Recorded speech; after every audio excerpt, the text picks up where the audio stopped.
Certaines personnes ramènent leurs guerres à la maison, pas sous forme de médailles ou de photographies, mais dans leur façon de sursauter au moindre bruit soudain, dans les nuits blanches qui s'étirent sur des années.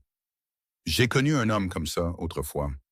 Mon propre grand-père est revenu de son service, changé d'une manière dont personne ne parlait à l'époque. On disait juste qu'ils avaient des problèmes et on les laissait tranquilles. Cette histoire raconte ce qui se passe quand quelqu'un refuse de détourner le regard. Quand la gentillesse se présente sans demander la permission. Une femme, un homme blessé, une cabane au bout d'un chemin de terre. Et le lent, l'obstiné travail de la guérison. Le conducteur du chariot a craché du tabac dans la poussière. Il évitait de croiser son regard.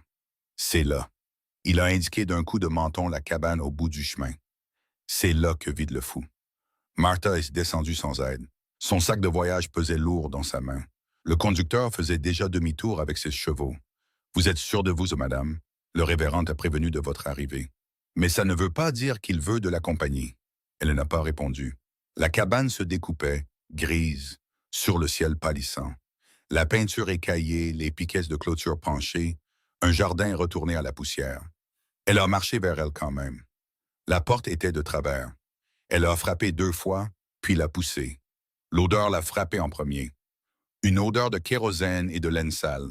Une lampe à pétrole vacillait faiblement. Et dans le coin, blotti contre le mur, il a sursauté avant même qu'elle n'entre. D'après les données que nous avons reçues, 60% de nos spectateurs ne se sont pas encore abonnés ou n'ont pas aimé cette chaîne. Si cette histoire a touché quelque chose en vous, nous vous serions reconnaissants de votre soutien.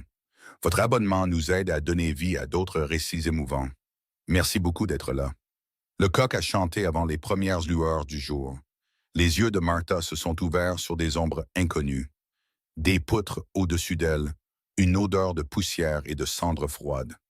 Son dos était endolori à cause de la paillasse de couverture sur le plancher. Le seul espace qui semblait lui appartenir. Elle a tourné la tête. Il était toujours sur la chaise, dans la même position que la nuit dernière. Les genoux repliés, le dos pressé dans le coin où 2 murs se rejoignaient. Ses yeux étaient ouverts, fixés sur le vide. Avait-il dormi? Martha s'est levée lentement. Ses articulations ont craqué. Ses pieds ont trouvé le sol froid. Elle s'est déplacée en silence vers le poêle, sans le regarder directement. Un cerf s'effraie plus facilement quand on le fixe du regard. Le coffre à farine contenait assez de farine de maïs pour 1 semaine, peut-être moins. Elle a trouvé un pot en terre de babeur légèrement aigre. Une boîte de sirop de sorgho au couvercle rouillé. Elle l'a ouverte avec un couteau de cuisine. Le métal a grincé. Derrière elle, une brusque inspiration. Elle ne s'est pas retournée, elle a continué son travail. Elle a mesuré la farine de maïs dans la casserole et ajouté de l'eau du seau. Elle a remué lentement pendant que le poêle tic-taquait et craquait en chauffant. Quand la bouillie fut prête, elle l'a versé dans 2 bols en étain. Elle en a posé un sur la table la plus proche de sa chaise. Elle a versé du sirop dessus, épais et ambré. Il n'a pas bougé. Elle a mangé sa part, debout près de la fenêtre. Dehors, le ciel passait du gris à l'or pâle. Des grains de poussière flottaient dans la lumière. Son bol était vide. Elle l'a posé dans la bassine, a pris le seau d'eau. « Je vais au puits », a-t-elle dit.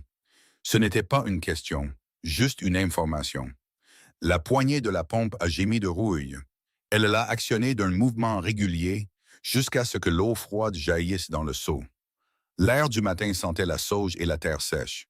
Quand elle est revenue à l'intérieur, son bol était vide. Il était assis exactement comme avant, les genoux repliés, les yeux fixés sur le même point dans le vide. Mais le bol sur la table avait été raclé jusqu'à la dernière miette.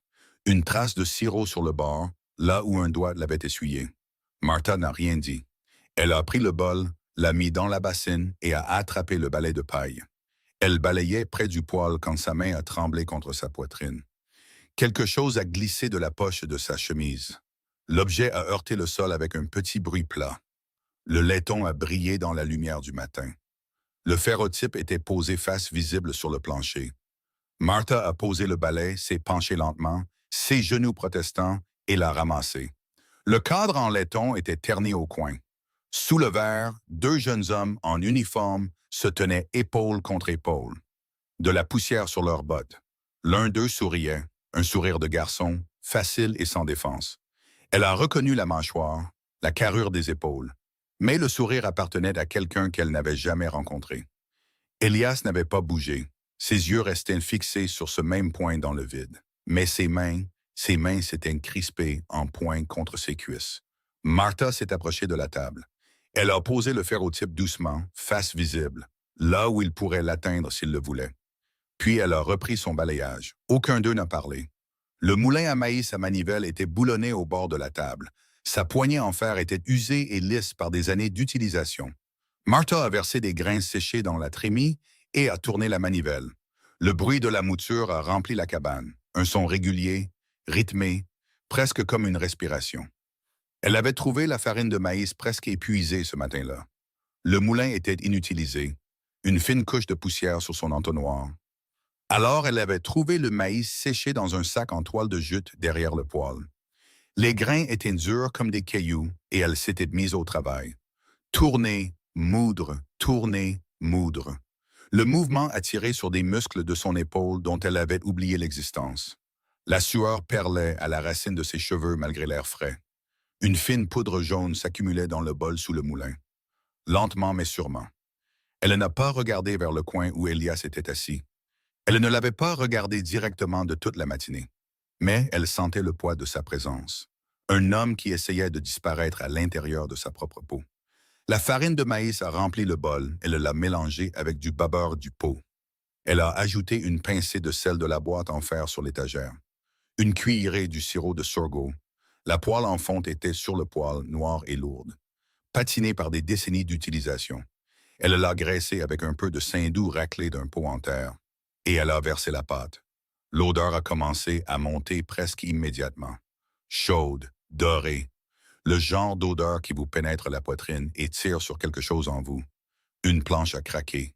Martha a gardé les yeux sur la poêle. Dans sa vision périphérique, une ombre a bougé.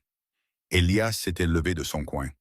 Il se tenait dans l'embrasure de la porte entre la pièce principale et le petit espace qui servait de cuisine, sans vraiment entrer, sans vraiment reculer. Ses épaules étaient voûtées. Ses mains pendaient le long de son corps, ses doigts très sautins. Elle a ajusté la poêle sur le feu, a vérifié le bord du pain de maïs avec un couteau. La croûte se formait, se détachant des parois en fer. Il ne s'est pas approché, mais il n'est pas parti. Le pain de maïs est sorti doré sur le dessus, plus foncé là où il avait touché le fer chaud. Martha l'a fait glisser sur une assiette ébréchée et l'a coupé en parts. Elle a placé une part sur une plus petite assiette en étain, cabossée sur un bord. Elle l'a posée sur la table la plus proche de l'endroit où il se tenait. Puis elle s'est versée du café de la cafetière qui chauffait depuis l'aube. Elle a pris sa propre part de pain de maïs, s'est approchée de la fenêtre. Elle se tenait le dos à moitié tourné. Dehors, le soleil avait grimpé au-dessus des collines. Le jardin mort projetait de longues ombres sur la terre battue. Un faucon tournait quelque part très haut, à peine une tache contre le ciel pâle. Elle a mangé son pain de maïs par petites bouchées, a bu son café. Elle ne s'est pas retournée. Derrière elle, le léger grattement d'un pied de chaise contre le sol. Elle a gardé les yeux sur le faucon. Le bruit de quelqu'un qui mange. Silencieux, prudent. Comme un homme qui aurait oublié que manger pouvait être autre chose que de la survie. Martha a fini son café, a posé la tasse sur le rebord de la fenêtre. C'est seulement à ce moment-là qu'elle s'est retournée, et seulement à moitié. Assez pour atteindre la cafetière et remplir sa tasse. À cet instant, son regard a balayé la table. Il était assis sur la chaise la plus proche de la porte. L'assiette en étain devant lui ne contenait que des miettes. Ses doigts reposaient sur le bord de la table, ne tressautant plus. Et ses yeux. Il l'a regardé le temps d'une respiration, peut-être deux. Il a regardé son visage directement, pas à travers elle, pas au-delà d'elle, mais bien elle. Puis il a détourné le regard vers ses mains. Sa mâchoire s'est crispée. Martha a rempli sa tasse et est retournée à la fenêtre. Aucun d'eux n'a parlé. La nuit est tombée, froide et lourde. Martha était allongée sur sa paillasse, les couvertures tirées jusqu'au menton. La cabane n'avait pas de deuxième chambre, seulement la pièce principale avec son poêle et sa table, et la petite alcôve où un cadre de lit tenait un matelas en crin de cheval. Elle lui avait offert le lit la première nuit. Il ne l'avait pas pris. Alors elle dormait sur ses couvertures près du mur du fond, et il restait sur sa chaise. et l'obscurité s'installait entre eux. Elle pouvait l'entendre respirer, une respiration inégale, superficielle. Le sommeil l'attirait, lourd et chaud. Ses yeux se sont fermés. Un son a déchiré l'obscurité. Le corps de Martha s'est réveillé en sursaut avant que son esprit ne comprenne. Son cœur battait la chamade contre ses côtes. Le son est revenu. Un halètement rauque, un cri étouffé. Quelque chose entre un gémissement et un mot qui aurait pu être un nom. Elle a repoussé les couvertures. Le sol était glacial sous ses pieds nus. Sa chemise de nuit en coton, rapiécée à l'ourlet, n'offrait aucune chaleur. Dans l'obscurité, elle pouvait distinguer sa silhouette. Toujours sur la chaise, mais son corps s'était recroquevillé. Ses bras enroulés autour de sa tête. Et les sons qui venaient de lui. Elle s'est dirigée vers le seau d'eau et trouvé la tasse en éteint au toucher. Le bord cabossé était familier sous ses doigts. Elle l'a rempli, a traversé lentement la pièce sombre. Les planches craquaient sous son poids. Elle ne l'a pas touché. Elle s'est accroupie sur le sol à 1 mètre de sa chaise. Elle a posé la tasse sur le plancher, là où il pourrait l'atteindre. Puis elle s'est assise, a ramené ses genoux contre elle. Elle a tiré sa chemise de nuit sur ses pieds pour se réchauffer. Sa respiration était saccadée. Ses mains serraient ses propres bras, les jointures blanches même dans l'obscurité. Les sons avaient cessé. Plus de mots, plus de cris, mais tout son corps tremblait sous l'effort de retenir quelque chose. Martha est restée assise. Les minutes se sont étirées. Le froid s'infiltrait du sol jusque dans ses os. Son dos lui faisait mal, ses yeux devenaient lourds. Pourtant, elle est restée assise, lentement, si lentement qu'elle a failli le manquer. Sa respiration a changé, les halètements se sont allongés, sont devenus plus profonds. Sa prise sur ses propres bras s'est desserrée, sa tête s'est légèrement relevée. Dans l'obscurité, elle l'a entendu prendre la tasse, le léger bruit de l'eau contre l'étain. Une seule gorgée, puis une autre. Il a reposé la tasse. Martha n'a pas bougé, n'a pas parlé, ne l'a pas regardé directement. Mais elle a entendu sa voix. Rauque, à peine un murmure. Comme un homme qui aurait oublié comment les mots fonctionnent. Tommy. Juste ça, un nom. Rien de plus que le silence.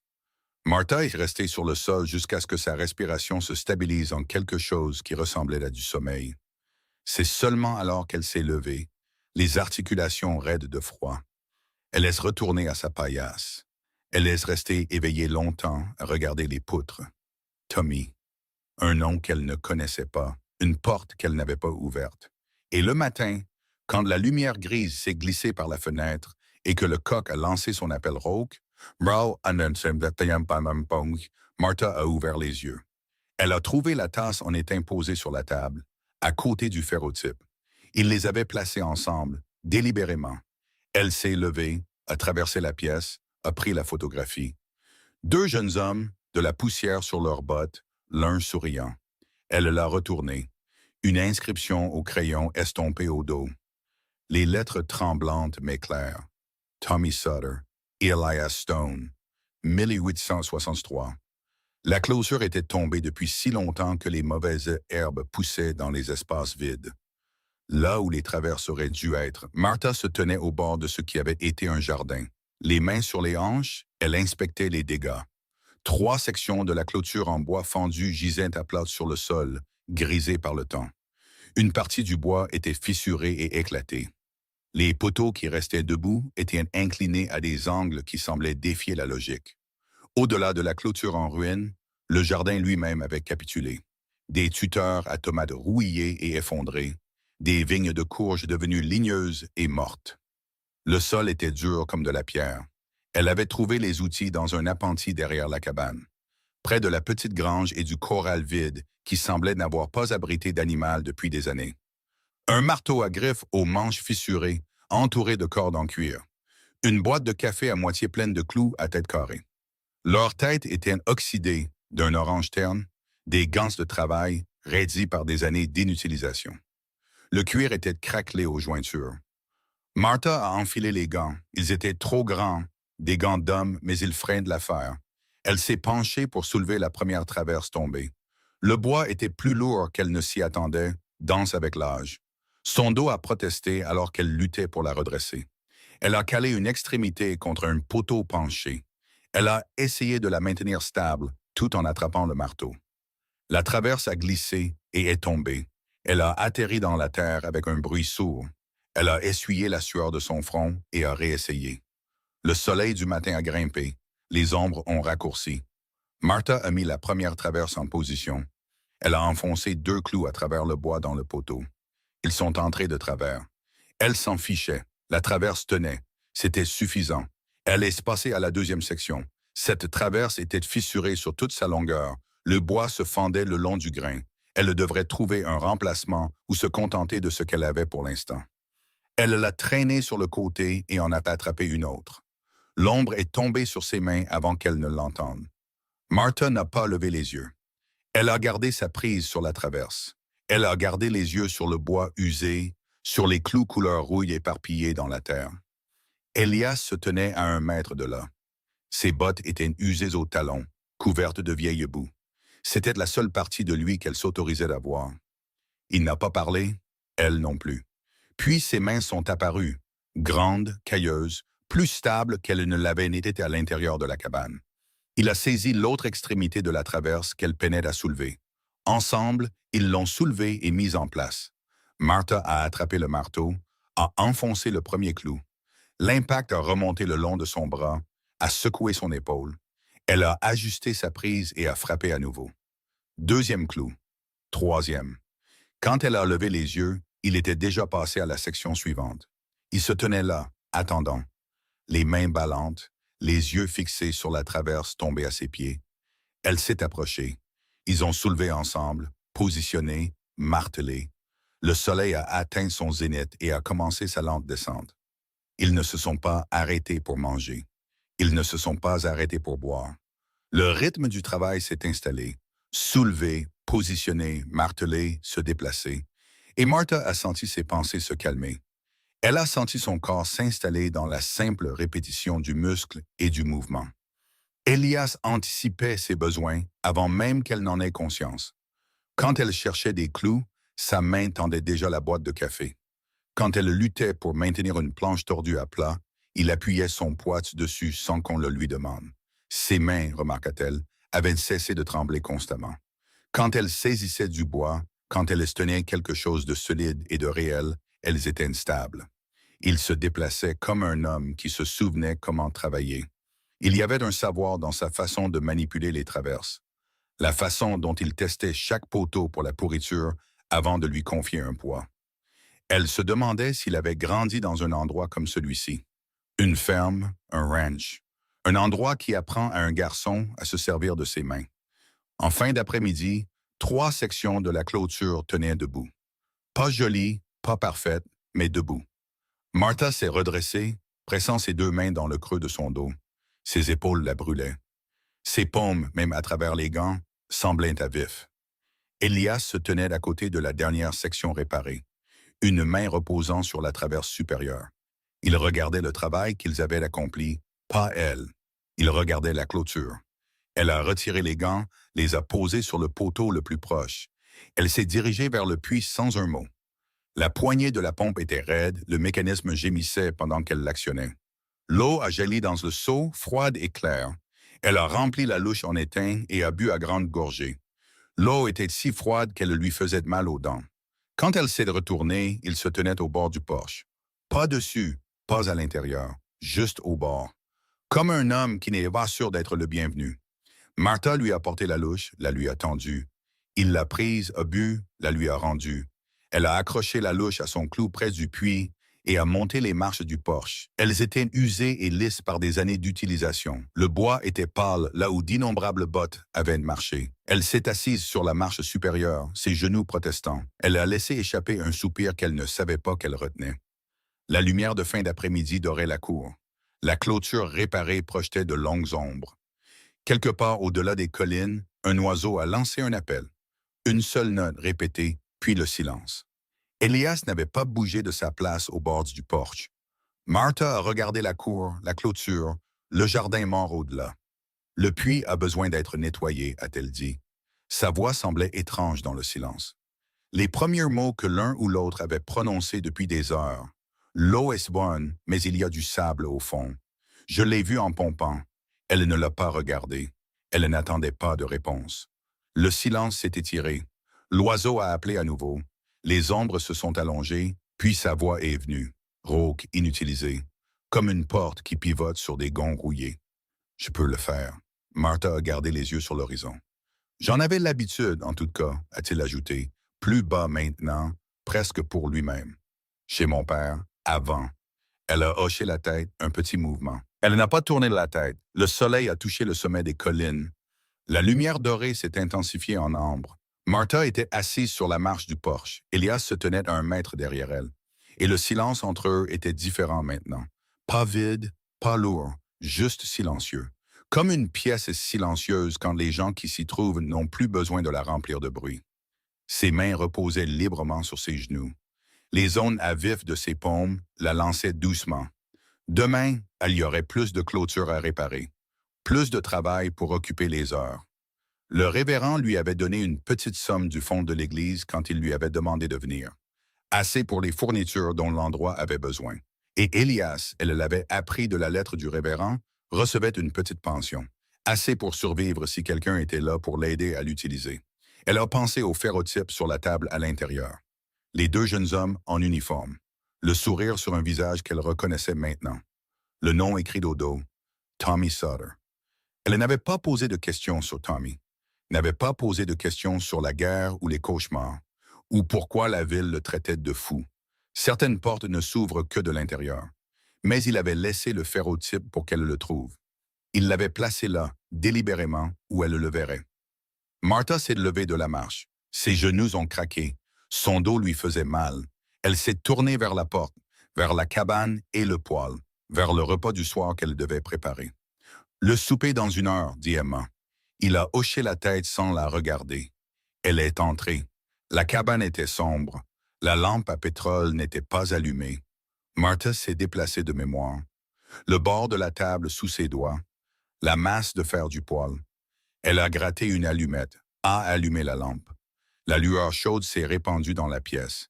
Elle s'est reflétée sur le cadre en laiton du ferrotype, toujours posé sur la table. Elle a attrapé la farine de maïs. Dehors, elle a entendu ses bottes sur les marches du porche, lentes, délibérées, puis le grincement de la porte. Il est entré, pas dans son coin, pas sur la chaise où il avait passé les derniers jours à se cacher.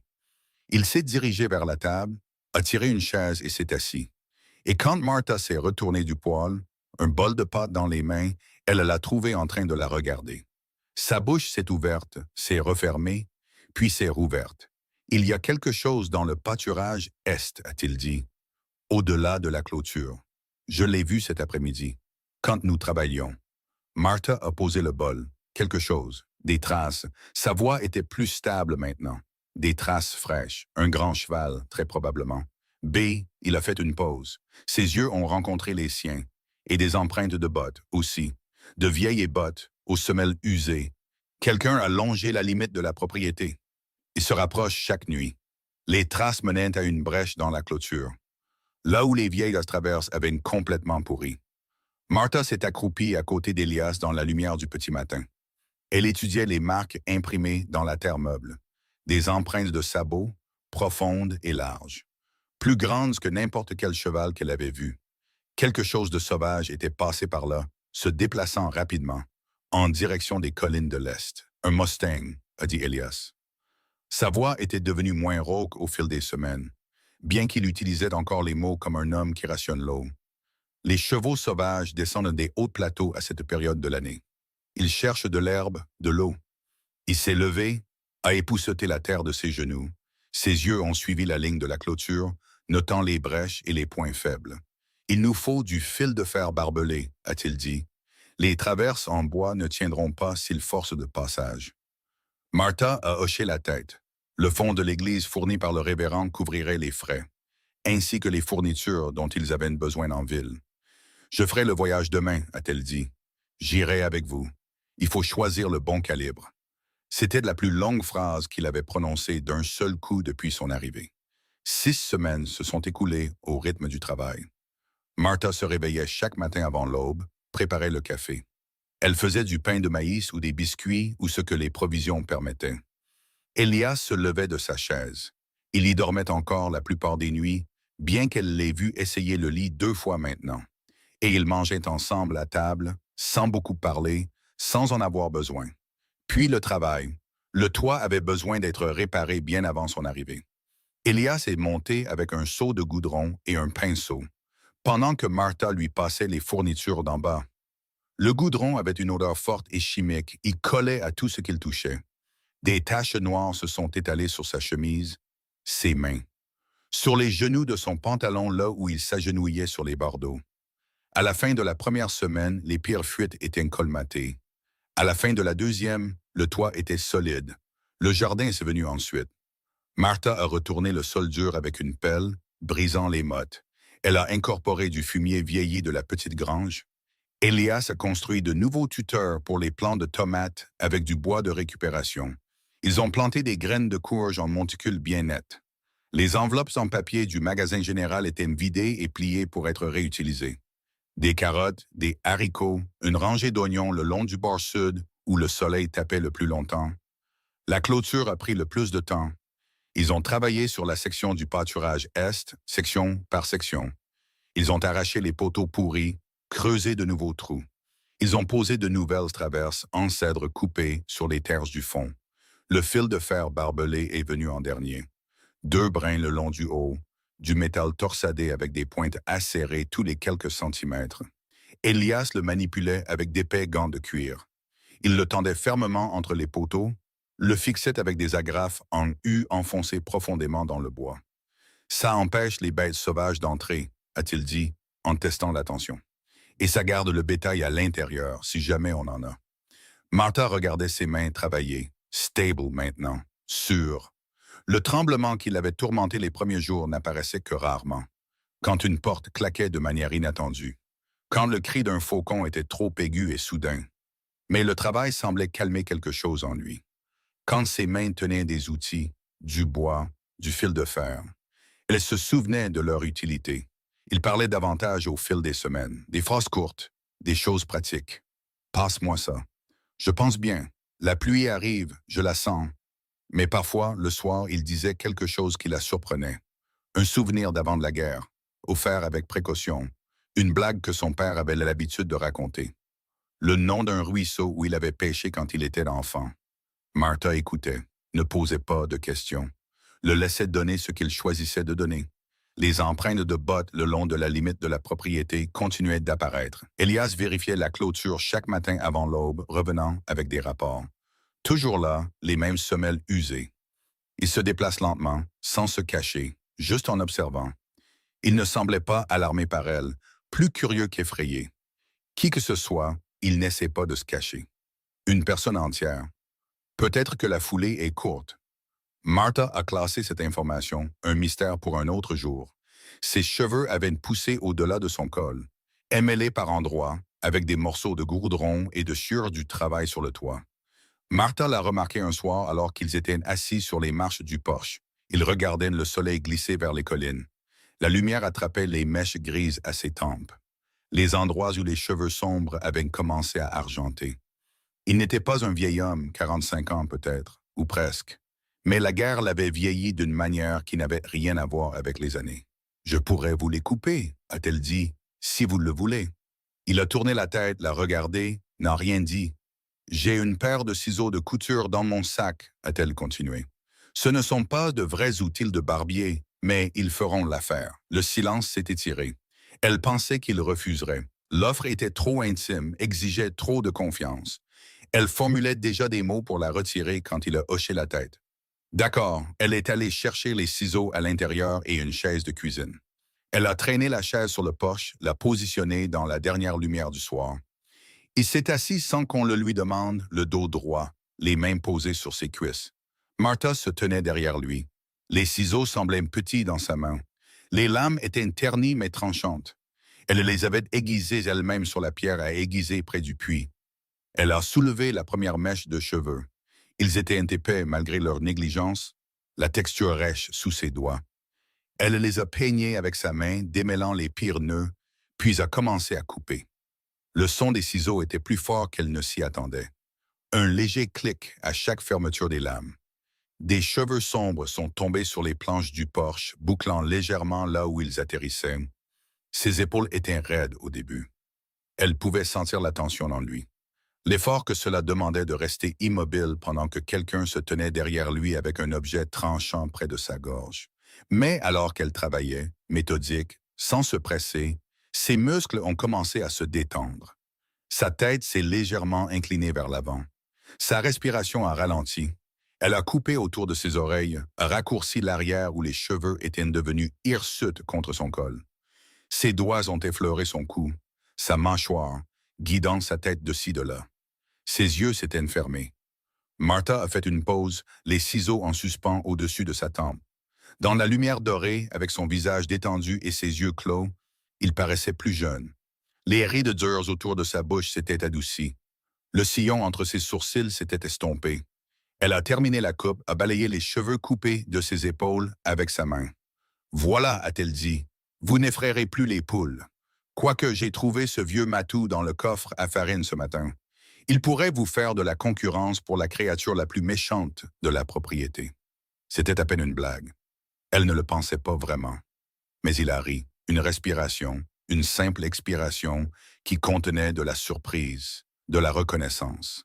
Quelque chose comme une porte qui s'ouvre sur une pièce dont il avait oublié l'existence. La main de Martha s'est immobilisée sur son épaule. Il a tourné la tête, l'a regardée. Le rire s'était éteint, mais quelque chose d'autre restait. Une douceur, un aperçu de celui qu'il avait été avant que la guerre ne le vide. Aucun d'eux n'a parlé. Puis il a détourné le regard, s'est éclairci la gorge, s'est levé de la chaise. Il s'est dirigé vers le bord du porche, le dos tourné vers elle, les mains agrippées à la rampe. Martha a ramassé les cheveux tombés, les a balayés du porche avec le côté de son pied. Elle a pris la chaise et l'a rentrée à l'intérieur. Quand elle est ressortie, il était toujours debout près de la rampe. Le soleil était passé sous les collines. Le ciel brûlait d'orange, de violet et d'or. Martha, son nom. La première fois qu'il le prononçait, elle s'est arrêtée dans l'embrasure de la porte. « Merci », a-t-il dit, sans la regarder. « Pour la coupe de cheveux et pour le reste. » Elle a hoché la tête, bien qu'il ne puisse pas la voir. De rien. Les insectes du soir avaient commencé leur cœur. Une brise fraîche a traversé le porche, apportant l'odeur de la sauge, et la légère douceur des fleurs de courge qui s'ouvraient dans le jardin qu'ils avaient planté ensemble. Martha s'est tournée pour rentrer. « Il y a autre chose », a-t-il dit. Elle a attendu. Les traces que nous continuons de trouver. Les empreintes de bottes. Il s'est enfin retourné. Son visage était à moitié dans l'ombre, à moitié dans la lumière mourante. Je suis sorti avant l'aube à nouveau. J'ai trouvé quelque chose de nouveau. Quoi? Sa mâchoire s'est crispée. Les traces de cheval. Il y en a plus maintenant. Tout un troupeau qui passe. Et les empreintes de bottes se sont rapprochées la nuit dernière. Elles ont atteint le bord de la cour. Il a croisé son regard. Celui qui nous observe, il ne fait plus que nous observer. Les battements de sabots venaient du sud, portés par le vent de l'après-midi. Martha les a entendus la première. Elle était à l'intérieur, en train de pétrir de la pâte à biscuits. De la farine poudrait ses jointures et le devant de son tablier en calicot. Le son était distant au début, un grondement sourd qui aurait pu être le tonnerre. Mais il est devenu plus régulier, plus proche, se transformant en un rythme indubitable de chevaux au galop. Elle s'est essuyé les mains sur un torchon et s'est approchée de la fenêtre. 3 cavaliers qui remontaient de la route depuis la ville. Elia s'était assise à la table derrière elle, réparant une déchirure dans ses gants de travail avec une aiguille et du fil. Ses mains, qui étaient instables un instant auparavant, se sont immobilisées. Sa tête s'est relevée. Elle a vu le changement parcourir son corps, la tension soudaine dans ses épaules, la façon dont sa colonne vertébrale s'est redressée, le frémissement de ses narines. « Restez ici », a dit Martha. Elle n'a pas attendu sa réponse. Elle s'est dirigée vers la porte, l'a ouverte et est sortie sur le porche. Les cavaliers étaient proches maintenant. 3 hommes sur des chevaux bais, leurs jambières en cuir poussiéreuse de la route, leurs chapeaux de feutre repoussés sur leur front. Le cavalier de tête était large de poitrine, une chique de tabac visible dans sa joue. Les 2 autres étaient plus jeunes, plus minces, avec l'aisance décontractée des hommes qui n'ont jamais affronté rien de plus difficile qu'une partie de cartes un samedi soir. Ils se sont arrêtés au bord de la cour. Le cavalier de tête a craché un jet de jus de tabac brun dans la poussière. Eh bien, a-t-il dit. Sa voix a porté à travers la terre battue assez fort pour que quiconque à l'intérieur puisse l'entendre. On dirait que le cow-boy fou s'est trouvé une garde malade. Les plus jeunes ont ri. L'un d'eux, aux cheveux blonds, avec un sourire narquois au coin de la bouche, s'est penché en avant sur sa selle. Hé, Elias, a-t-il appelé vers la cabane? T'es là-dedans? Sors donc. On veut juste te dire bonjour. Martha se tenait en haut des marches du porche, les mains ballantes. Le torchon était toujours drapé sur son épaule, et elle ne l'a pas enlevé. Puis-je vous aider, messieurs? Sa voix était égale, calme. Le cavalier de tête a déplacé son tabac dans l'autre joue. Sans vouloir vous offenser, madame, on vient juste prendre des nouvelles de notre vieil ami, s'assurer qu'il n'a encore blessé personne. D'autres rirent. Le troisième cavalier, aux cheveux noirs avec une barbe clairsemée, qui ne couvrait pas tout à fait les cicatrices d'acné sur ses joues, a mis ses mains en porte-voix. Elias, sors, sors. On a entendu dire que tu parlais encore aux fantômes. C'est vrai? Tu vois des morts se promener derrière Martha à l'intérieur de la cabane. Elle a entendu une chaise gratter contre le sol. Il ne sortira pas, a dit celui aux cheveux blonds. Il se cache probablement sous le lit. C'est ce que font les fous, non? Il se cache des bruits forts. Il a levé les mains, les a frappées l'une contre l'autre en un seul claquement sec. Le son a claqué dans la cour comme un coup de fusil. À l'intérieur, quelque chose s'est écrasé. Un corps heurtant le sol. Un son étouffé qui aurait pu être un mot ou quelque chose de pire. Martha ne s'est pas retournée, n'a pas laissé son expression changer. Mais sa mâchoire s'est crispée et les jointures de sa main droite sont devenues blanches, là où elle agrippait la rampe du porche. « Ça suffit », a-t-elle dit. Le cavalier de tête a souri. « On s'amuse juste un peu, madame. Sans mauvaise intention. J'ai dit « ça suffit ». Elle a descendu les marches du porche lentement, délibérément. Ses bottes soulevaient de petites bouffées de poussière à chaque pas. Les chevaux des hommes se sont agités, mal à l'aise, et le sourire narquois du cavalier blond a vacillé. Martha s'est arrêtée à 3 mètres du cheval de tête, assez près pour voir les taches de tabac sur les dents du cavalier, assez près pour sentir la sueur sur les flancs du cheval. « Vous connaissez cet homme? » a-t-elle demandé. Sa voix n'avait pas monté. Au contraire, elle était devenue plus basse. Le cavalier de tête a haussé les épaules. Tout le monde connaît Elias Stone. Il est revenu de la guerre complètement détraqué. Il était correct avant de devenir fou. Il a servi son pays, a dit Martha. Et vous? Le sourire du cavalier a vacillé. Ce n'est pas « Avez-vous servi votre pays? » Silence. Le cavalier blond a jeté un coup d'œil à ses compagnons. Celui avec la barbe clairsemée a étudié la crinière de son cheval avec un intérêt soudain. C'est bien ce que je pensais. Martha a fait un autre pas en avant. Son regard n'a jamais quitté le visage du cavalier de tête. Il est parti à la guerre pour que des hommes comme vous puissent rester à la maison. Il a vu des choses que vous ne pourriez pas imaginer. Et maintenant, vous venez jusqu'ici, chez lui, pour vous moquer de ce que la guerre lui a fait. Elle a laissé les mots flotter dans l'air. Maintenant, rentrez chez vous. Le silence s'est étiré. Les chevaux tapaient du pied et soufflaient. Une mouche bourdonnait quelque part à proximité. Le son était fort dans le calme. Puis le cavalier de tête a tiré sur la tête de son cheval. Il n'a pas regardé Martha. Il n'a pas regardé la cabane. Il a juste tourné et a lancé sa monture au trot en direction de la route. Les 2 autres ont suivi. Le blond a jeté un regard en arrière une fois, un regard rapide et furtif qui aurait pu contenir de la honte. Mais Martha a croisé son regard et l'a tenu jusqu'à ce qu'il se détourne. Elle les a regardés jusqu'à ce qu'ils disparaissent derrière la colline, jusqu'à ce que le son des sabots s'estompe dans le silence, jusqu'à ce qu'il ne reste plus que le vent et l'appel lointain d'un faucon. Puis elle s'est retournée et est retournée à la cabane. À l'intérieur, Elias était par terre. Il s'était blotti dans le coin près du poêle. Son dos était pressé contre le mur, ses bras enroulés autour de sa tête. Son corps tout entier tremblait, des tremblements violents qui parcouraient ses épaules, sa colonne vertébrale, ses jambes repliées sous lui. Martha s'est accroupie sur le sol à côté de lui, sans le toucher, juste à proximité. « Ils sont partis », a-t-elle dit. Sa voix était douce maintenant. L'acier avait fondu. Ils ne reviendront pas. Il n'a pas répondu. Les tremblements ont continué. Sa respiration était saccadée. Chaque inspiration était une lutte. Martha a attendu. Les minutes ont passé, la lumière à travers la fenêtre est passée de l'or à l'ambre. Les ombres se sont allongées sur le sol. Elle s'est assise dos au mur, son épaule à quelques centimètres de la sienne. Et elle a attendu. Lentement, si lentement que c'était presque imperceptible, sa respiration a commencé à changer. Les halètements se sont allongés. Les tremblements ont diminué. Ses bras ont desserré leur étreinte sur sa tête. Il a levé le visage. Ses yeux étaient humides. Ses joues étaient humides.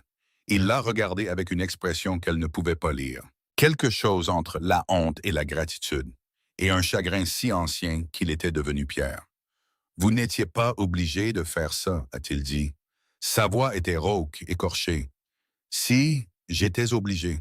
Il a secoué la tête. Ils vont parler. Toute la ville le saura demain. Une femme qui prend la défense du fou. Je me fiche de ce qu'ils disent. Il l'a regardé fixement. L'humidité sur ses joues a capté la lumière ambrée. Pourquoi? Le mot était à peine un murmure. Pourquoi restez-vous?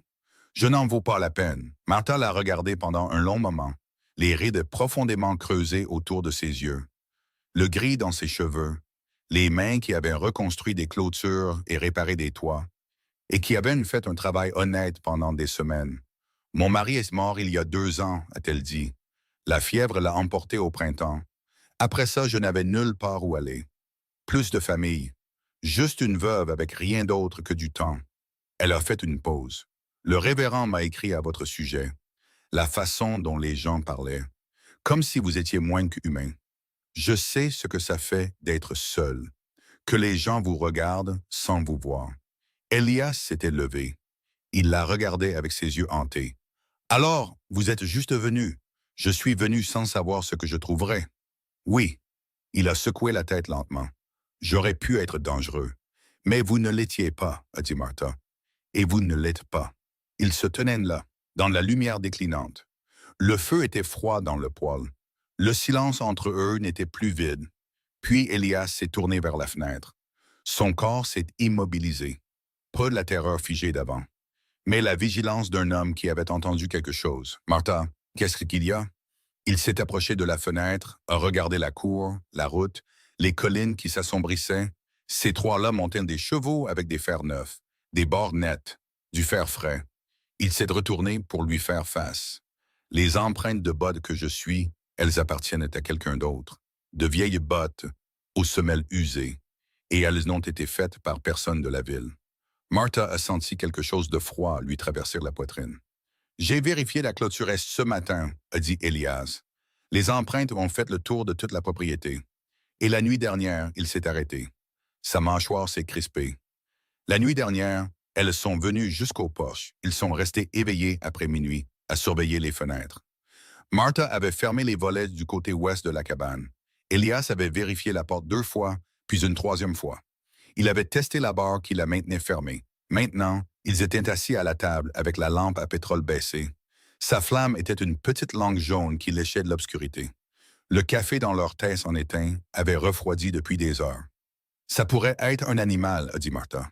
Qui cherche des restes? » Elias a secoué la tête. Les animaux ne tournent pas en rond. Ils ne se rapprochent pas chaque nuit comme s'ils étudiaient quelque chose. Ses yeux sont restés fixés sur la flamme de la lampe. C'est une personne. Quelqu'un qui a une raison. Le silence s'est de nouveau installé sur eux. Dehors, le vent soufflait dans la sauge. Un bruissement sec qui ressemblait presque à des bruits de pas. Les mains de Martha se sont crispées sur sa tasse. Elle les a forcés à se détendre. « Je devrais sortir, » a dit Elias. « Vérifier le périmètre. Dans le noir seul, c'est mieux que de rester assis ici à attendre. » Avant qu'elle ne puisse argumenter, il était debout. Il a retiré la barre de la porte, l'a ouverte doucement et est sorti dans la nuit. Martha s'est levée pour le suivre, mais il a levé la main. « Restez à l'intérieur. Si quelque chose arrive, Elias, s'il vous plaît. » Les mots l'ont arrêté. Il ne lui avait jamais dit « s'il vous plaît » auparavant. Elle s'est rassise sur la chaise et l'a regardé disparaître dans l'obscurité au-delà du porche. Les minutes se sont étirées. Martha a compté les battements de son cœur. 20, 50, 100. Elle l'a entendu avant de le voir. Un bruit sourd, un grognement de douleur, puis le son de quelque chose de lourd heurtant la terre humide. Elle était à la porte avant de savoir qu'elle avait bougé. Elle l'a ouverte brusquement, la lampe à la main, projetant des ombres folles dans la cour. Elias, il était par terre près du puits. Les pluies récentes avaient transformé le sol en une nappe de boue, et il était tombé lourdement. Ses mains et ses genoux s'enfonçaient dans la gadoue. Son visage en était éclaboussé. Des traînées sombres sur ses joues, son front, collés à ses cheveux. Mais il n'essayait pas de se relever. Martha a posé la lampe sur la rampe du porche et a traversé la cour en hâte. Ses bottes faisaient un bruit de succion dans la terre molle. Quand elle l'a atteint, elle a vu que tout son corps tremblait. Pas de froid, pas à cause de la chute. Elias, allez, rentrons à l'intérieur. Il n'a pas bougé. Sa tête était baisse, le menton touchant presque sa poitrine. Les tremblements le parcouraient par vagues et sa respiration était courte et saccadée. « Je ne peux pas », a-t-il dit. Les mots étaient à peine audibles. « Je n'en peux plus. » « Vous ne pouvez plus faire quoi? » Tout ça, ses mains se sont crispées dans la boue, serrant la terre humide entre ses doigts. La surveillance, l'attente, les sons dans ma tête qui ne s'arrêtent jamais. Martha s'est accroupie à côté de lui. La boue a traversé l'ourlet de sa robe, froide et lourde. Elle s'en fichait. Quel son! Il a levé la tête.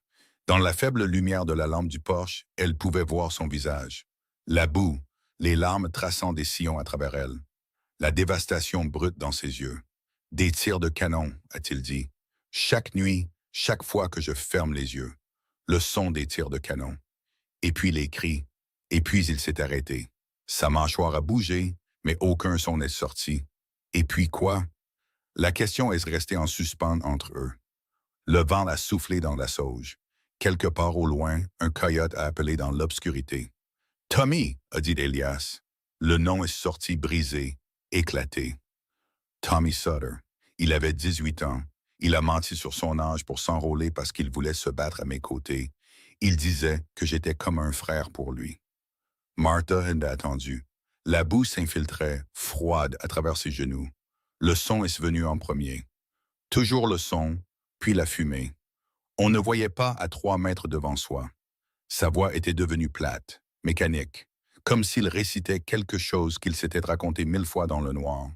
Nous courions vers les arbres. Nous essayions tous de sortir des tirs croisés.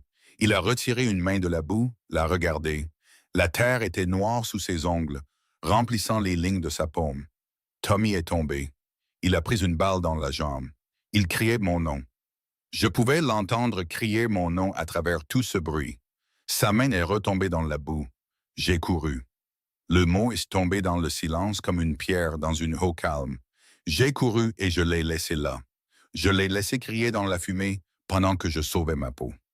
La gorge de Martha s'est serrée. Elle n'a pas parlé. Ils l'ont trouvée le lendemain matin. Les chirurgiens. Sa jambe avait disparu. Ils l'avaient enlevé dans la nuit pour essayer de le sauver. Mais la fièvre l'a eu quand même. Ça a duré 3 jours. La voix d'Elias s'est brisée. 3 jours pendant lesquels il m'a demandé et je n'ai pas pu. Je n'ai même pas pu aller le voir. Je ne pouvais pas regarder son visage. Il s'est penché en avant, son front touchant la boue. Ses mains étaient étalées dans la gadoue de chaque côté de sa tête. Un homme qui n'avait plus rien. Pas de fierté, pas de faux semblant. Pas d'armure entre lui et le poids de ce qu'il portait.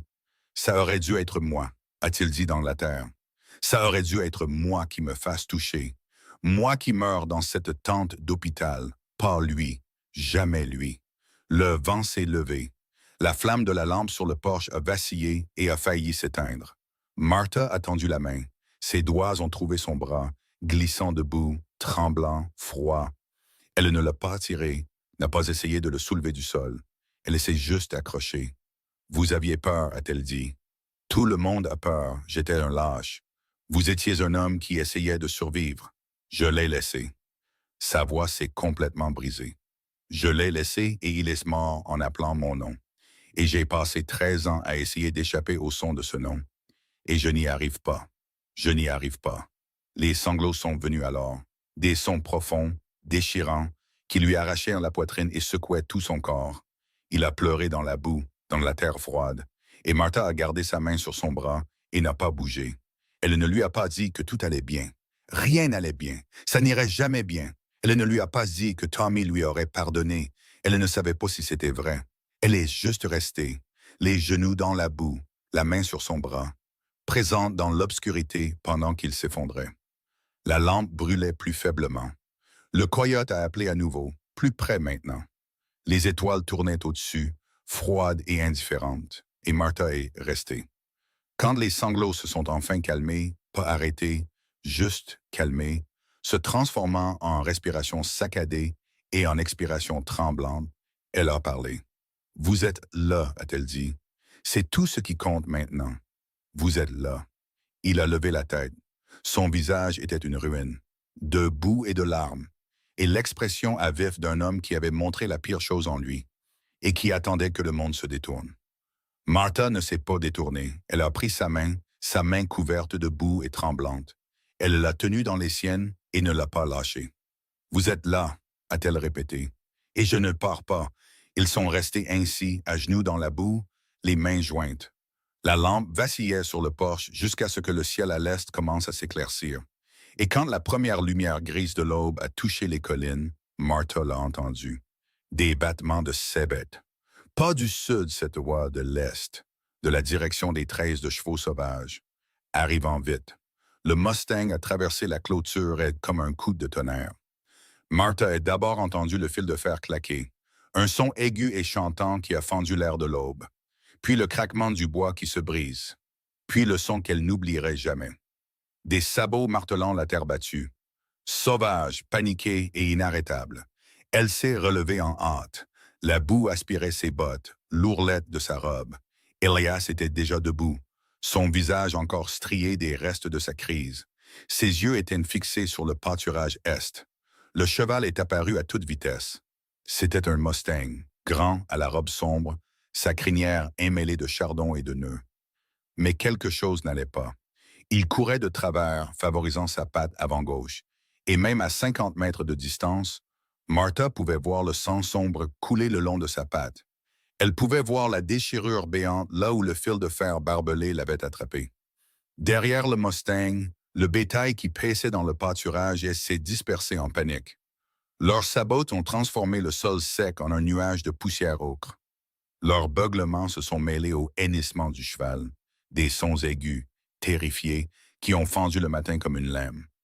Le Mustang a heurté la clôture du jardin et l'a traversé. Les travers sont volés. Les poteaux se sont brisés. Le cheval a trébuché, a failli tomber. Puis il a retrouvé son équilibre et a continué à courir. Droit vers la cabane, droit vers le puits, droit vers eux. Elias s'était figé. Ses mains agrippaient la rampe du porche si fort que le bois a craqué.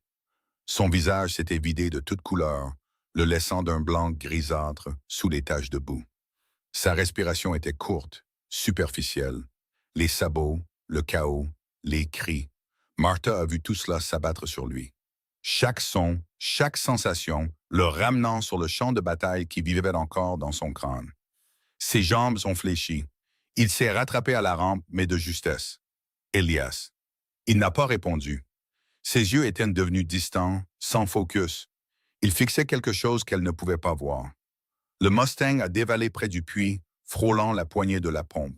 Il a fait le tour de la cour dans un arc sauvage et boiteux, soulevant la poussière. Sa patte blessée traînait du sang dans la terre. Le bétail avait atteint la clôture brisée du jardin et forçait le passage. Leurs larges cornes s'emmêlaient dans les traverses tombées. Elias. Toujours rien. Il avait glissé le long de la rampe du porche jusqu'à être à moitié agenouillé, à moitié effondré contre les planches. Ses mains couvraient ses oreilles. Sa bouche bougeait, mais aucun son n'en sortait. Le Mustang s'est cabré. Ses sabots ont fendu l'air à quelques centimètres des marches du porche. Martha a reculé en trébuchant. Son talon s'est pris dans une planche tordue. Elle est tombée lourdement sur le plancher. Une douleur fulgurante lui a parcouru la colonne vertébrale. Le cheval a henné à nouveau, un son de pure terreur et d'agonie. Il est retombé, ses sabots avant frappant la terre battue. Une des bêtes, une jeune génisse avec une flamme blanche sur le visage, a dépassé le cheval en courant. Elle s'est écrasée contre le tonneau de pluie à côté de la cabane.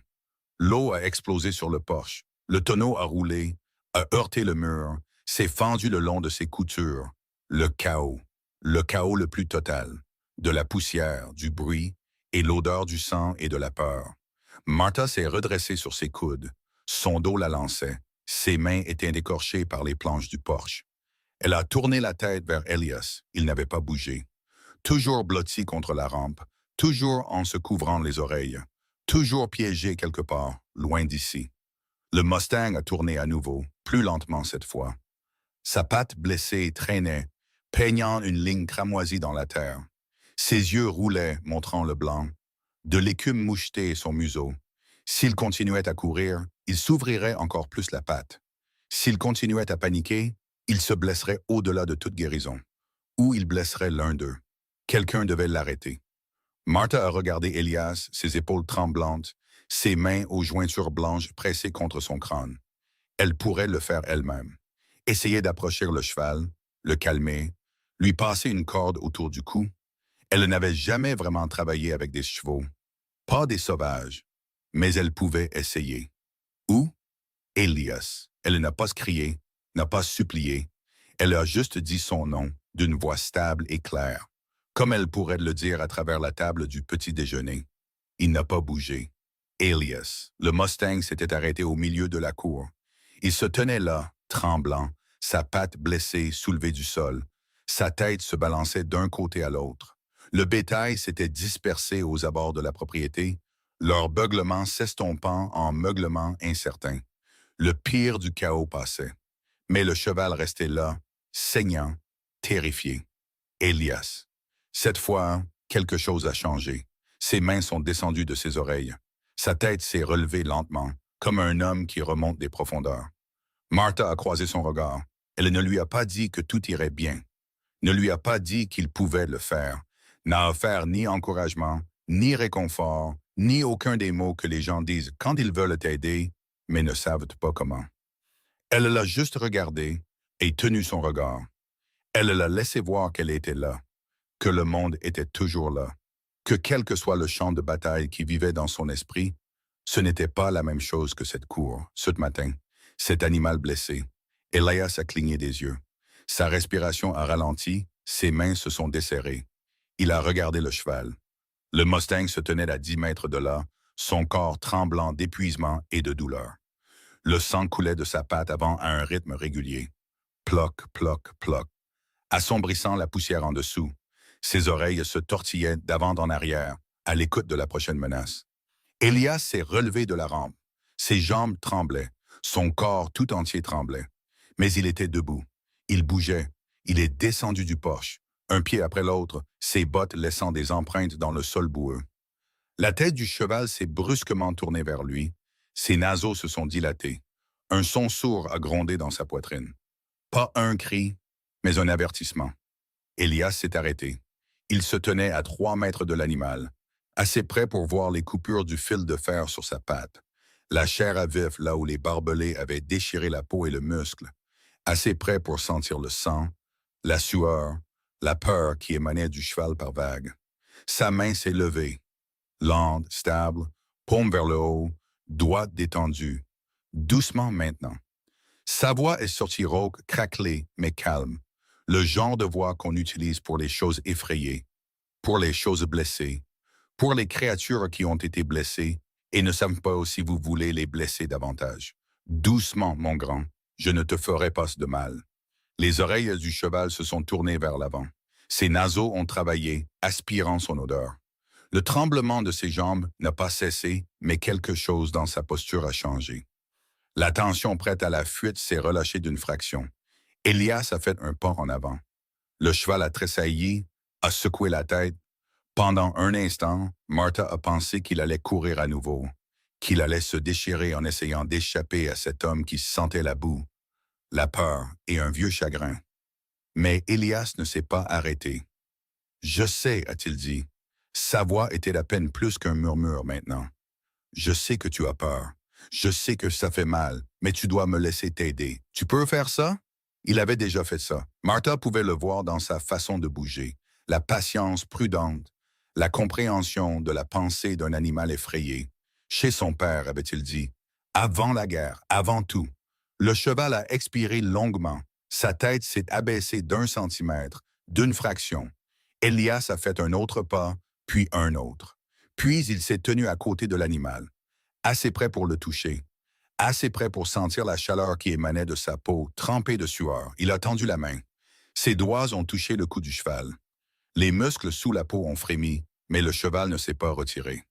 Elias a laissé sa main reposer là. Il sentait le pouls rapide sous sa paume.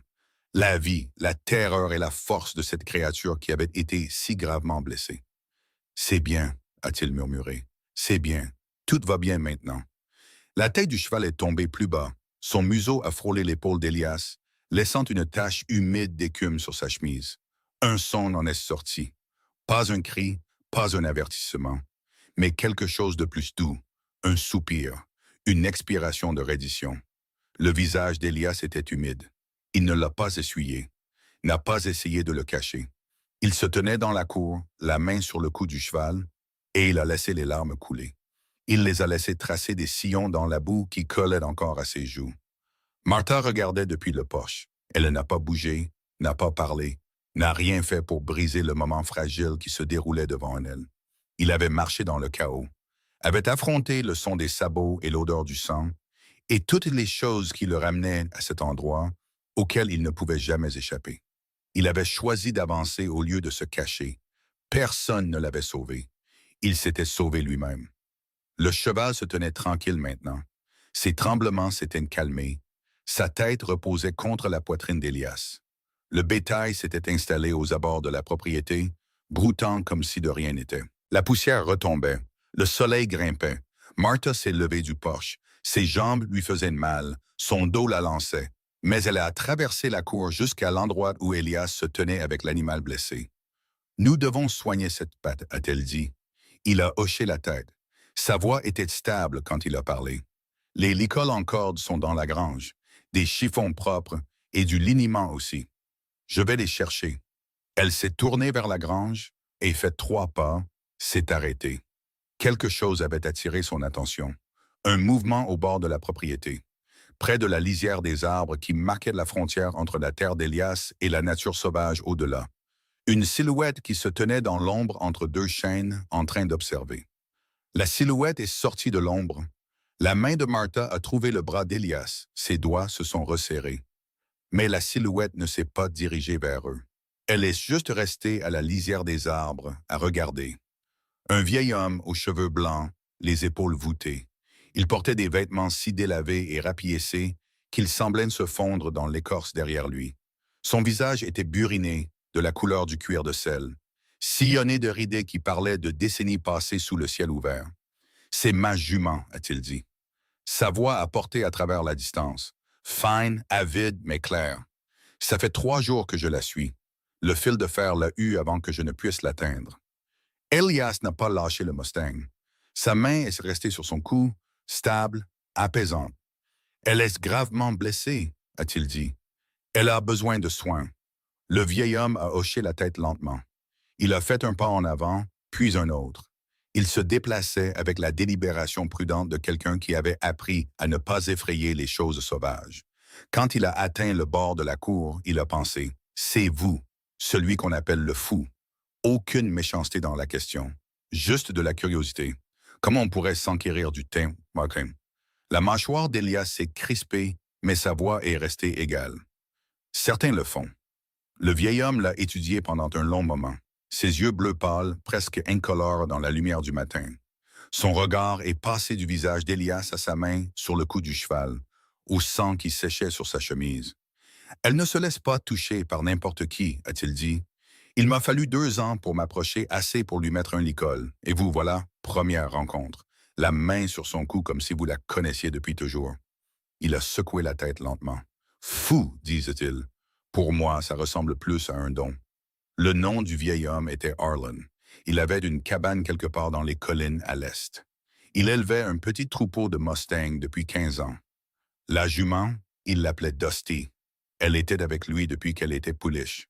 Quand le troupeau a paniqué il y a 3 nuits, elle a couru dans la mauvaise direction. Elle s'est empêtrée dans le fil de fer de quelqu'un et s'est enfuie avant qu'il ne puisse l'atteindre. Il la suivait depuis. Il avait observé la cabane de loin, essayant de savoir si les gens ici aideraient ou feraient du mal. Il avait vu Martha affronter les 3 cavaliers. Il avait vu Elias s'effondrer dans la boue et se reconstruire. « Je ne voulais pas m'imposer, a-t-il dit. Il était assis sur les marches du porche maintenant, une tasse de café dans ses mains burinées. Pendant que Martha nettoyait et pansait la patte de la jument dans le petit corral à côté de la grange. Je me suis dit que vous aviez assez de problèmes sans qu'un étranger débarque. Elias s'appuyait contre la clôture du corral, regardant Martha travailler. Ses mains se déplaçaient avec une précision prudente. Elle enroulait les chiffons propres autour de la blessure, les fixant avec des bandes de tissu déchirées d'un vieux drap de lit. Vous auriez pu venir plus tôt, a dit Elias. Ça nous aurait évité des ennuis. Arlon a haussé les épaules. J'aurais pu. Mais alors je n'aurais pas vu ce que j'ai vu. Il a pris une gorgée de café. Un homme qui peut calmer un cheval sauvage au milieu d'une débandade. Ce n'est pas quelque chose qu'on voit tous les jours. Elias n'a rien dit. Ses yeux sont restés sur la jument, sur les mains de Martha, sur le travail lent et patient de la guérison. Les jours se sont installés dans un nouveau rythme. Arlon est resté 3 nuits, dormant dans la grange. Il a aidé à réparer les dégâts causés par la débandade. Il parlait peu, mais travaillait avec constance. Ses vieilles mains étaient encore assez fortes pour manier un marteau, pour tendre du fil de fer, pour soulever des traverses.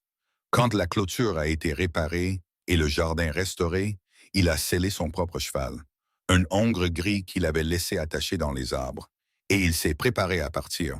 Elle a besoin d'une autre semaine avant de pouvoir voyager, a-t-il dit en désignant Dusty. La jument se tenait dans le corral, sa patte bandée supportant maintenant son poids, ses yeux calmes. Ça vous dérange de la garder jusque-là? Elias a secoué la tête. Ça ne me dérange pas. Arlon s'est monté en selle, a regardé Elias, puis Martha, qui se tenait sur le porche, les bras croisés contre la fraîcheur du matin. Prenez soin l'un de l'autre, a-t-il dit. Ce n'était pas une question. Il a touché le bord de son chapeau et est parti vers l'est, vers les collines, jusqu'à n'être plus qu'une tache contre le ciel pâle, puis plus rien du tout. La semaine a passé. Elias s'occupait de la jument chaque matin. Martha regardait depuis le porche, sa tasse de café réchauffant ses mains. Pendant qu'il nettoyait la blessure et changeait les bandages, il parlait au cheval pendant qu'il travaillait. Des sons bas, réguliers, qui n'étaient pas tout à fait des mots. Juste une voix offrant du réconfort dans le langage que les animaux comprenaient. La patte de la jument a guéri proprement. Pas d'infection, pas de fièvre. Le 5e jour, elle mettait tout son poids dessus. Le 7e, elle trottait en cercle dans le corral, secouant la tête, impatiente de courir. Le 8e matin, Elias a ouvert la porte du corral. La jument se tenait dans l'ouverture, les oreilles dressées, les naseaux frémissants et frémissants. Le pâturage s'étendait devant elle. La clôture réparée était une ligne sombre contre l'herbe dorée. Les collines s'élevaient, bleues et lointaines au-delà. Elle n'a pas couru. Elle a tourné la tête, a regardé Elias et regardé Martha. Puis elle a marché, pas fui, elle a marché hors du corral. Elle a traversé la cour jusqu'à l'abreuvoir. Elle a bu à grandes gorgées l'eau dégoulinant de son museau. Et quand elle a relevé la tête, elle est revenue se tenir à côté d'Elias. Il a levé la main, a touché son cou. Elle s'est appuyée contre sa main. « Je suppose qu'elle n'est pas encore prête à partir, » a dit Martha depuis le poche. Elias n'a pas répondu, mais quelque chose a traversé son visage. Quelque chose qui aurait pu être de la surprise ou de la gratitude, ou le début de quelque chose pour lequel il n'avait pas de mots. Ils ont marché dans le pâturage est cet après-midi-là. L'herbe devenait dorée avec le changement de saison. Elle ondulait en vagues quand le vent la traversait. Le bétail paissait en groupes lâches, leur pelage lisse, leur ventre rond. La clôture tenait bon, le fil de fer tendu entre les poteaux. Les réparations étaient invisibles, sauf si on savait où regarder. Elias s'est arrêté au bord d'une petite clairière. Le sol ici était plus sombre que le reste, plus riche, plus profond. Le genre de terre qui retient l'eau et fait pousser les choses avec force. « Bonne terre », a-t-il dit. Martha se tenait à côté de lui. Le vent tirait sur ses cheveux, sur l'ourlet de sa robe. « Que planteriez-vous » Il est resté silencieux un long moment. Ses yeux ont parcouru la clairière, mesurant les distances, imaginant des formes qui n'étaient pas encore là. « Des pommiers », a-t-il dit finalement. Il faut des années avant qu'ils ne donnent des fruits, mais une fois qu'ils le font, ils continuent de donner. De l'ombre en été, des pommes en automne. Il a fait une pause, pour que quelqu'un puisse s'asseoir à l'ombre un jour. Martha a regardé la clairière, la terre sombre. L'homme à côté d'elle qui parlait des années à venir, de l'avenir, d'un jour. Elle n'a rien dit, mais elle a tendu la main et a pris de la sienne. Il ne s'est pas retiré. Le soir est tombé, doux et lent. Le soleil a touché les collines de l'ouest et a répandu sa lumière sur la terre. Ambre et rose, et le violet profond de la nuit approchante. L'air s'est rafraîchi. Les insectes ont commencé leur chœur. Les premières étoiles sont apparues, pâles et lointaines. Des piqûres de lumière dans le ciel qui s'assombrissait. 2 rocking chairs se trouvaient maintenant sur le porche. Elias les avait construits au cours de la semaine passée. Il travaillait le soir, après la journée de labeur. Le bois était brut. Il n'avait aucun talent pour la menuiserie fine. Mais les joints étaient solides, les sièges confortables, les patins assez lisses pour se balancer sans accrocher. Martha était assise dans l'un, Elias dans l'autre. Une couverture en laine reposait sur leurs genoux, partagée contre l'air qui se refroidissait. À l'intérieur, à travers la fenêtre, la lampe à pétrole jetait sa lueur chaude sur la table. Les chaises, le ferrotype qui était toujours là où Elias l'avait placé des semaines auparavant. Le Mustang paissait au-delà de la clôture réparée, sa silhouette sombre se découpant sur le ciel pâlissant. Le bétail s'était installé pour la nuit. La terre s'étendait autour d'eux, calme et vaste, et pleine des petits bruits des êtres vivants. Martha se balançait lentement. La chaise grinçait sous elle. Le rythme était régulier, apaisant. Le genre de son qui pouvait vous endormir ou vous tenir compagnie pendant les longues heures d'une nuit blanche. Elias H. Puis-je vous demander quelque chose? Il a tourné la tête, l'a regardé dans la pénombre. Son visage était plus doux qu'elle ne l'avait jamais vu. Les raideurs s'étaient estompées. La tension s'était dissipée. Avez-vous toujours peur? La question est restée en suspens entre eux. Les rocking chairs grinçaient, les insectes chantaient, les étoiles brillaient alors que la dernière lumière s'estompait du ciel. Elias a regardé la terre, la clôture qu'il avait réparée, la jument qui paissait dans le pâturage, la clairière où des pommiers pourraient pousser un jour, où quelqu'un pourrait s'asseoir à leur ombre et manger les fruits de leurs branches, et ne jamais connaître les mains qui les avaient plantées.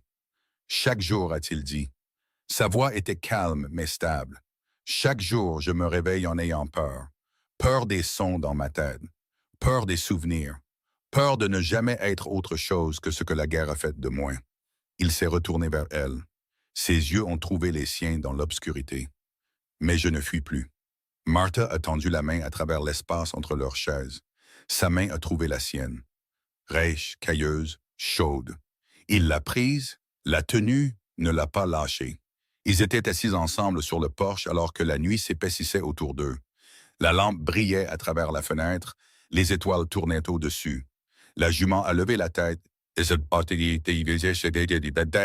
oreilles dressées vers un son que seule elle pouvait entendre.